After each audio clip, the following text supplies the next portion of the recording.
Hello and welcome to Polycosm. My name's Christina. And I'm Omercan. And we're two professional freelance artists working in the entertainment industry. We were both lucky enough to get an art education many years ago, and since then we've held a few talks and portfolio reviews for students.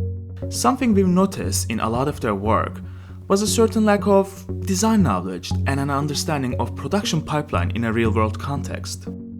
So our goal with this channel is to look into concept creation from a 2D and 3D perspective. We want to show you how to use reference efficiently and come up with 2D concepts which can then be interpreted by a 3D artist into a fully realized model. The whole works. We also want to share some technical tips and tricks that can be useful for you, showcase different 2D and 3D workflows, and just create awesome art together. So if you're interested in following the development of this channel, make sure to subscribe. Thanks for listening. See you later, guys. See you later. Bye.